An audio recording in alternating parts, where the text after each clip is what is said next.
25, and we are here to talk about the final and, of course, the third place playoff final between Argentina and France, and the third place match between Croatia and Morocco. How are you feeling, bro? Excited, but also sad because the World Cup is it's nearing its end, man, and just Yeah, time flashes by so quickly. And now we're only down to two teams, and now we're also down to two teams fighting out for consolation.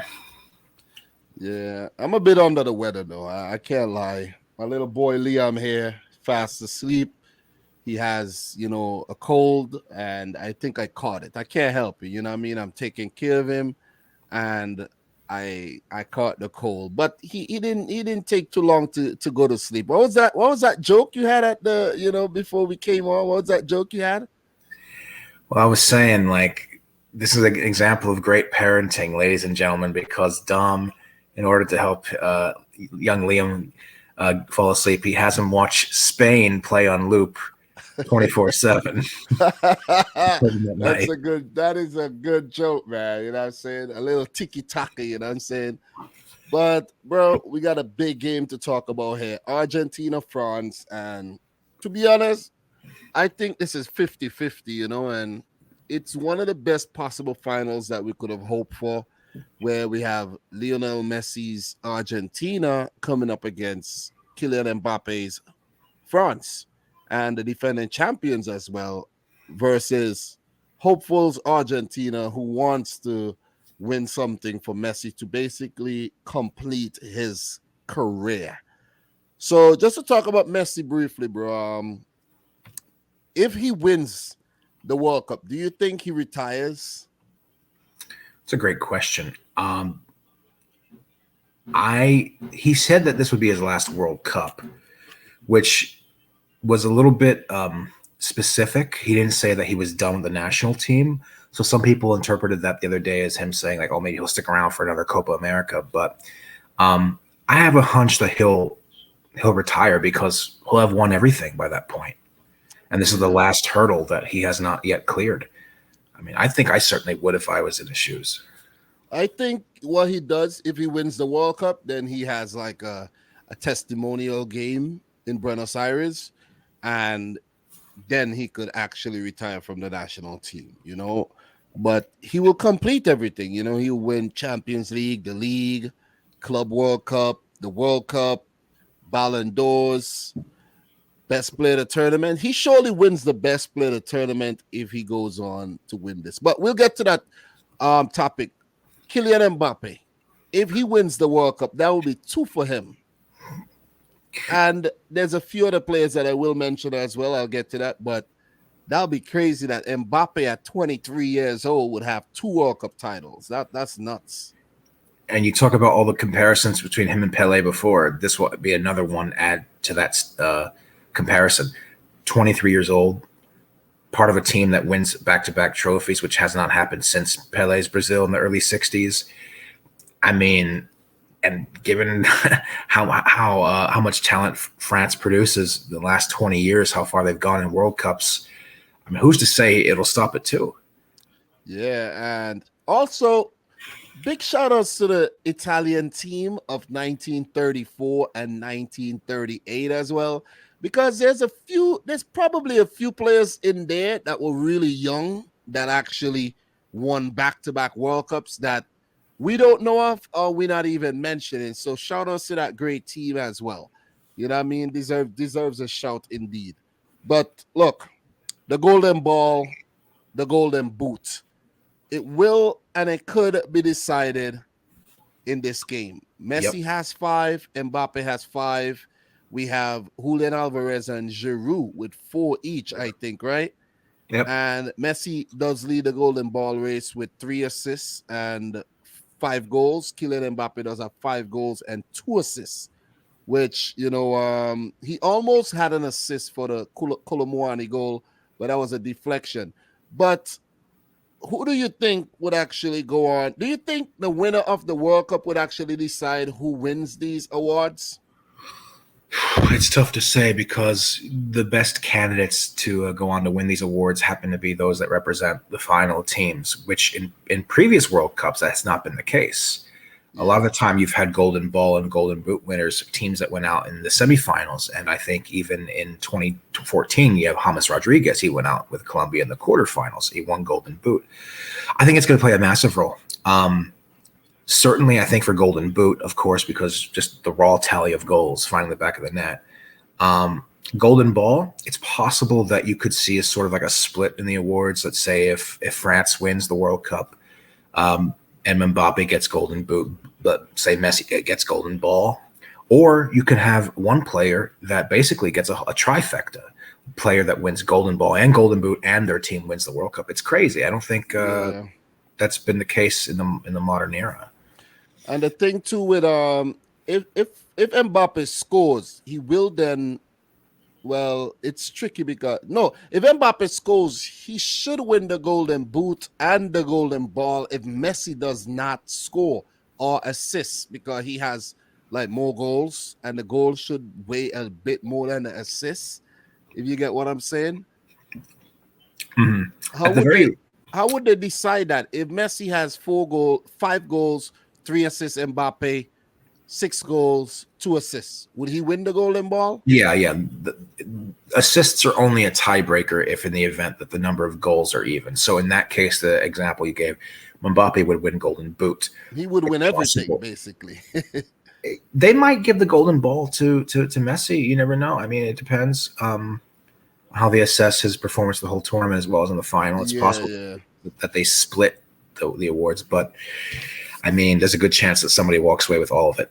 But So you also got to give a big shout to players like Julian Alvarez and Giroud. They've been in hot form, and I sure, won't bet against any of these players to score in the final. Whereas Messi or Mbappe might not score, and one of these two might actually go on to score and win.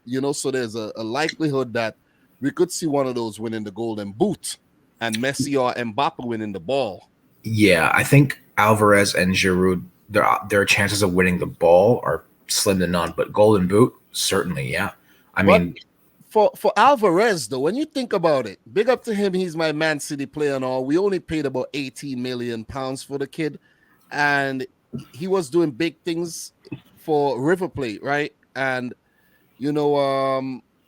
that's River Plate he came from, right? Yeah, River Plate, not Boca. River Plate. I should know this, but sometimes you get mixed up in the head when you think in these South American teams. But I do think that'd be nuts if Alvarez goes on to win the Golden Boot. I sure. don't think he's not young enough to win the young player because the last time we checked, it was you got to be on the 21 to Hmm, actually win that award. hmm.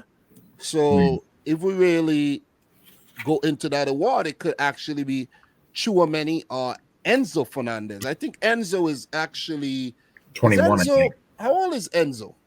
I think Enzo Fernandez is 21. Last time I checked. Is he 21? Let me double check really quick. Just quick double check because it will. Yeah, he's 21. So Yep. it's either Enzo or Chouameni. In your opinion, who do you think's leading the race so far? For best young player, oof. Or do I you think whoever goes on to win the World Cup, they get it? It's tricky because what if France wins it and like Tchouaméni just like Doesn't have a good flatlines, game. or like same with Fernandez. I think right now you put me on the spot. I just give it to Enzo Fernandez. Just, The thing but is, right? Both have scored goals.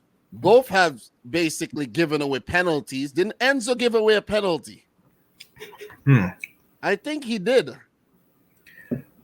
yeah, I think he did in yeah. one of the games. He gave He away a missed. penalty. You mean he missed a penalty, right?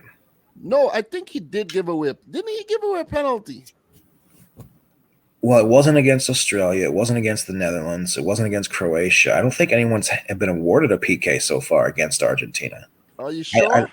yeah. I don't think anyone. Oh, I mean, okay. I think he might. I think you're talking about he might have missed a penalty against. Yeah, he did miss a Netherlands. penalty, but just like maybe I'm thinking too much too many that he gave away a penalty, but I could swear Enzo Fernandez he made a mistake in one of them games. Yeah, he did deflect the ball into the back of the net, I should say. Yeah, he did do something. That's what I'm thinking of. It was Chouameni who gave up a penalty. It was But against England. remember, I think it was against Australia. The ball deflected off Enzo. Yeah, that's what I was actually thinking. That Yeah, is exactly what I was, because I know he did something, but not really his fault, but still. yeah, that was bad luck. So all the players, both of them had faults that you could say throughout the tournament. But bro, I don't know, bro. In my opinion, I'm gonna go for Chouameni because he's been in the team from the start, and Enzo only came in where after Argentina messed up against Saudi Arabia that he came into the team. But for me, Chouameni, he's just been damn good, man. He's been holding it down for France from the beginning. So he is actually my young player of the tournament, but Enzo does have a great chance of winning it. So look, notable mentions. I gotta give shout outs to players like Olivier Giroud, Antoine Griezmann, Rafa Varane, Hugo Lloris, Steve Mandanda, Alphonse Areola, Benjamin Pavard, Luca Hernandez. These players could actually go on to win back-to-back World Cups, which is absolutely crazy when you think Yeah, about it. And for Argentina, notable mentions to Julian Alvarez, Enzo Fernandez, Alexis McAllister, Emmy Martinez, the basically the translator in the team, the best English speaker in the team, because whenever they do interviews, he's the one that come up and talk, for like a Fox Sports or any of the English stations, whereas most of the other Argentinian players, they don't really speak that much English. Maybe hmm. McAllister might speak a bit of English, but the rest, they don't really speak much English. I don't know if you noticed that. Yeah, I have. I don't think Messi knows a single word of English either. He probably does. He probably knows something, because think about it. If he's gonna play for Inter Miami, which is a rumor, he got to learn some English. You know what I'm saying? You got to Well, learn some English, or maybe he doesn't need to know any English. You just pass the ball to Messi, and maybe he just speaks football. That's it. that's You all they know? need him for. Yeah. But also special mentions to Nicolas Otamendi, Rodrigo de Paul, and Christian Romero, and of course Angel Di Maria. And I want to mention that this could be the last game for a lot of players featured in this final, and we might not see a lot of these guys in the national team setup anymore going forward. So notable mentions to a lot of these guys. Big up to Didier Deschamps, his name spelled champion at the end there, and Lionel Scaloni. These two managers, they've been big, and they've gotten their team to the grand finale. With that being said, bro, let's talk about who we think's gonna actually go on to win this. But first, we must talk lineups, right? Do you think Argentina tweak anything? Because they've played different formations throughout the tournament. I don't know if you realize that 4-3-3. They've played five at the back. They played five in the midfield. So they've changed, they've tweaked, they've tried, they've tested things, and they've gotten to the final. They've lost as well. They bounced back. What do you think they do here to combat Mbappe and France? I'm not exactly quite sure because one thing that worries me is how Argentina is going to defensively deal with the pace that France offers with Tagliafico and Otamendi. I could see Mbappe having a field day on those two at the back line. I think as far as lineup changes that we could see in this game, maybe you could see Lisandro Martinez get a starting role. I remember he came on for Leandro Paredes in the match against Croatia. Yeah. Some people have been shouting for Paulo Dybala to get a more prominent role, but he's barely gotten any playing time for Argentina in this tournament, and the reason for it is because prior to this tournament, he's been kind of wishy-washy for the national team. You get what I'm saying? As far as formations go, I think Scaloni is going to stick with what he lined up with against Croatia. But I think that where we'll see Argentina make changes is where as the game goes on, Scaloni's more of like an in real time adapter. Yeah. He might change like the dynamic of the game through his substitutions or something like that. But I think lineup wise, I expect to see more or less the same starting 11 with one or two tweaks. What about you? Well, you saying Scaloni is more reactive than proactive. Well, Not more reactive than proactive necessarily. He does a great job of setting up according to the opponent. you mean in Uh, between, maybe like in between, sort of. Sort of, yeah. Yeah. You Well, feel I different? think this is a game where Marcus Acuna could come back in because he was suspended. We could see him come back in for Tagliafico, and we could see Lissandro drop in. I have a feeling Argentina go with 5 at the back, Hmm. bringing in Lissandro along with Otamendi and Romero with Acuna and Nahuel Molina, or you could have the other one, man, Gonzalo Montiel, who's available again, come in. That could be an option. Because if you have 5 at the back, you ensure that your goalkeeper is protected, that France doesn't get in behind. And whenever Argentina does have the ball, they have the weapons to punish France with Lionel Messi, the likes of McAllister, De Paul, to push forward. And of course, Julian Alvarez to run in. And we saw they did a lot of that against Croatia. Even Hmm. though they played 5 in the midfield against Croatia, they did score a lot of their goals on a counter attack. You see what I mean? Right, It, and it, France have shown themselves to be susceptible sometimes when teams go on the break because it was always not until the Morocco game that they had not been able to keep a clean sheet. I think I'm with you on Alessandro Martinez. That's why I mentioned him as like my first possible change. Well, concern that I have though is if they go with 5 at the back, do you think that Argentina could suffer, in your opinion, a sort of similar headache as what England dealt with? Because we saw in that match, England contained Mbappe very well. mm-hmm. But what Argentina has to do is they have to be careful not to leave other areas of the pitch exposed because France just have so many pieces that that pose a threat in front of goal. I think that even when Mbappe is somewhat taken care of, we saw how in that build up to Chouameni's goal Yeah. against England, that other side of the field was just open. I think that Argentina has certainly more quality all around the pitch to be able to go with 5 at the back against a team like France because we saw that Morocco, Regawi switched up his lineup and he went with a 5-4-1. That blew up in their face. Yeah. But it'll be interesting because France, a lot of the time, they're a team that is okay with the other side having a lot of possession.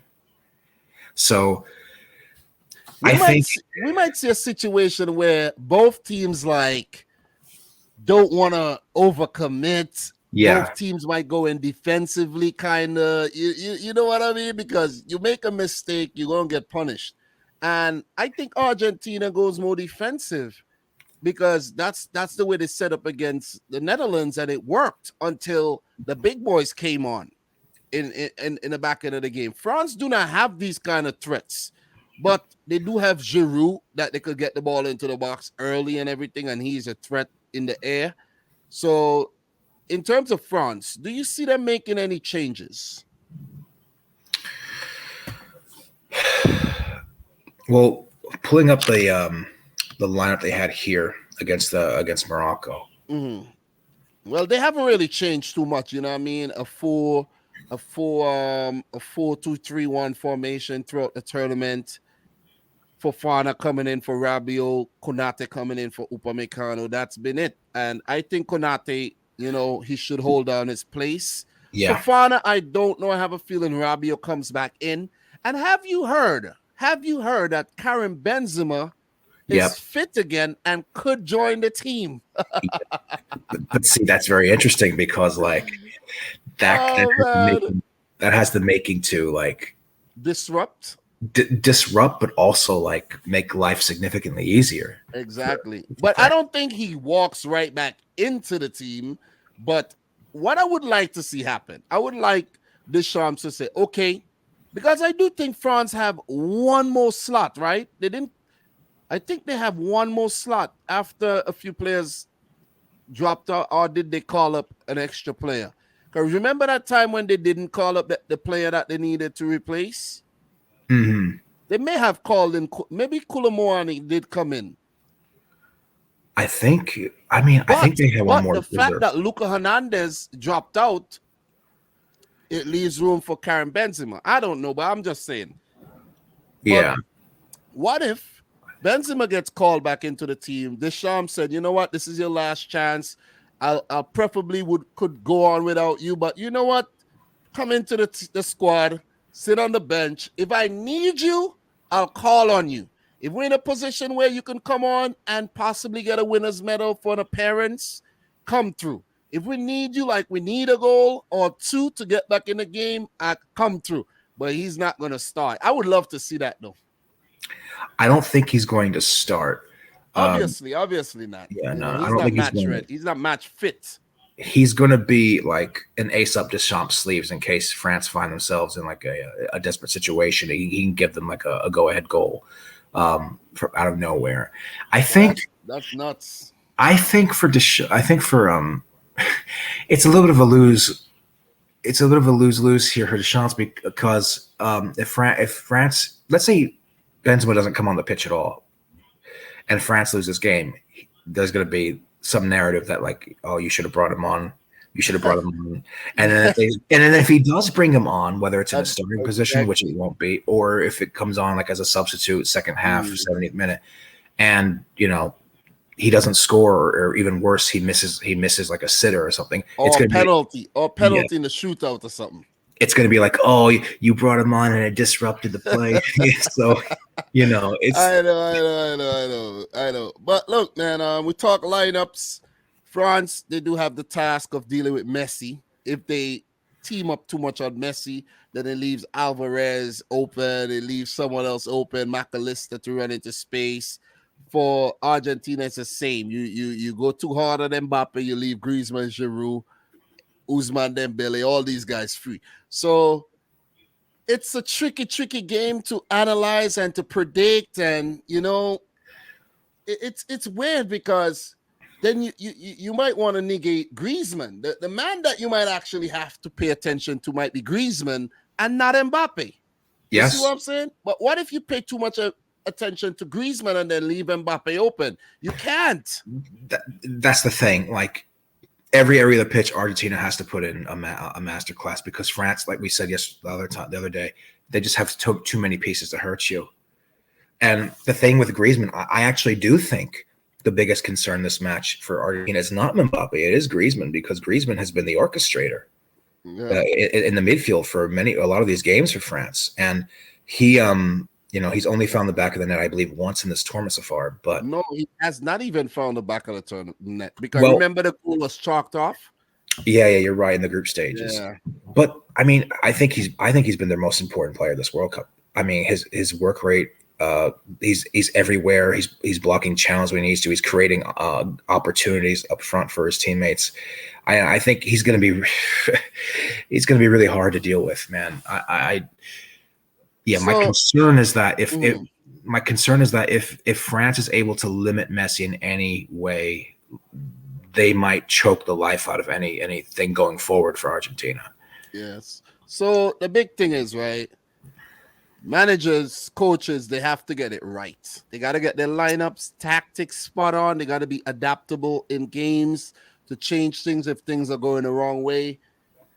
Players out there, they can't make mistakes. It's going to get punished. You cannot give free kicks away to Messi in a dangerous position. And the same for France. You can't do it. You see what I mean? Opportunities, you got to limit for both. It's such a difficult game to predict, man. I would like to see an entertaining end-to-end stuff, high-scoring affair. But who knows what we're going to get, man? I don't know. You know what I mean? Well, Could we get a 2018 final again, Well, I keep going back and forth between whether I think this will be low scoring or high scoring. And I think all of us neutrals want a high scoring dramatic affair, like Well, end to look, end action. well, the last time the two teams met, if we want to talk head to head, 12 previous meetings, 6 wins for Argentina, 3 for France, 3 draws. They've met 3 previous times at the World Cup: 1930 Argentina, 1978 Argentina, and 2018 France. That 2018 game was sick. Argentina went ahead. I think they went two goals up, right? Was it 2? Well, France scored first, then Argentina responded with two Oh, goals. that's what happened. Yeah. France went So ahead 1-0. Argentina mhm, came back 2-1, and then France put three more past them. yeah, crazy. Could we get a game like that? Could we get a game like that, man? Well, we could. I think so. That was Um, 4-3 in favor of France. Bro, we got a 4-3 final here. Oh man, that will be memorable, bro. for That would sure. be memorable. And the last time, well, France, they always do it big at the World Cup final, man. We think 1998, what they did to Brazil, Zinedine Zidane, those balls just bouncing off his head from those crosses into the box. I could never forget those goals, man. And what was that? Three. How many? They scored three, right? It was 3-0. Yeah. Yeah, I remember Lily. What's his name? Petit scored one as well. Emmanuel Petit, yeah. Yeah, Emmanuel Petit and Zidane scored in that final. And 2006, when it ended in a draw, that memorable Zidane headbutt that actually that France would have won that final. I remember France that would have day. won that final if Zidane did not get sent off. I remember that day clearly. It was crazy. And Yep. just seeing him get sent off, and he's like taking off his captain's armband, and he's walking past the World Cup trophy. The last time Zidane, he ever man. lined up for France, man. And Zidane, oh man, Marco legend. Materazzi. Yep, legend. And 2018, France, they destroyed Croatia for the most part and run to the second title. Argentina, it's been elusive. It's been very elusive. They have not won it since 1986, but they've made it to two finals since. And who do you have winning this, man? Well, before we share that, do you want to talk about how we think the game might go, like the flow of it? I mean, I think I think we've pretty much been doing that all all episode. Okay. Okay, hear me right. Hear me. All right. We can't do it because you know why? I got caught, bro. I got caught. When I did my preview, it just takes you in circles, bro. Circles. You just keep going in circles because what's gonna happen? You're gonna talk Messi. You're gonna talk how do they contain Messi? Do they leave themselves open? And then you go to France and then you find yourself talking about the same thing with Mbappe, and then you're like, oh shoot, what to say next? Seriously. Yeah. I kid you not, bro. So, okay, prediction. I kid you not, bro. I think both teams are going to score. I don't see either team keeping a clean sheet. I'll be impressed actually if Argentina prevents France from scoring. 2-1 Argentina. In my opinion. I think it could be 2-1 or 3-2 in either direction. So I have to stick with my pre-tournament prediction. I think Me too. I think Argentina wins this 2-1 in extra time. I'm going for 2-1 within 90. I don't like extra time, bro. I don't like it. Want to get predictions for the scores? Yeah, 2-1. No, on the goal scorers. Oh, the goal scorers. My boy Julian Alvarez scores a brace. Ooh. Wins the golden boot. Ooh, okay. Messi gets an assist. Right? Mbappe doesn't score. But it is Ibrahima Konate from the back. Thumps one in. Okay. Messi wins the golden ball. Young Julian Alvarez, the golden boot. And maybe Enzo Fernandez or Chouameni wins the best young player of the tournament. But with Argentina winning, it would be Enzo. But I think if France wins, it would be Chouameni. But I'm going to stick to my prediction, my pre-tournament prediction, Argentina to win it.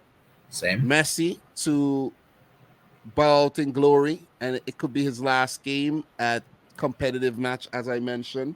Or maybe it would entice him to go on to play a little bit more. But if I'm Messi, I would want to go out on a high because why mess around with the next Copa America and be disappointed? You see what I mean? So I'm with you. I don't think Messi will score, but obviously he's going to play the biggest role in getting those goals. I have Julian Alvarez scoring one. I think Enzo Fernandez scores the other one. And for France, I think Griezmann will get on the score sheet finally. I think Griezmann will score. So Okay, okay, those are okay. those are my three goal scorers in this game. Okay, fair enough, fair enough. So that's our final prediction. The episode is 30 minutes. Do you want to actually maybe just do episode 26, the third place? Because if we go on any longer, this is going to be 50 minutes or so. Yeah, I think yeah. we Well, should do that, right? yeah, let's do it. I think we should do that. So, guys, make sure to check out episode 26. That'll come out a day before the third place playoff between Croatia and Morocco. But we actually, just so that you guys know, we will bang it out tonight, but we don't want to have you here for 50 minutes listening to the third place after we did such a great job on the final prediction. I think we touched on most things, bro.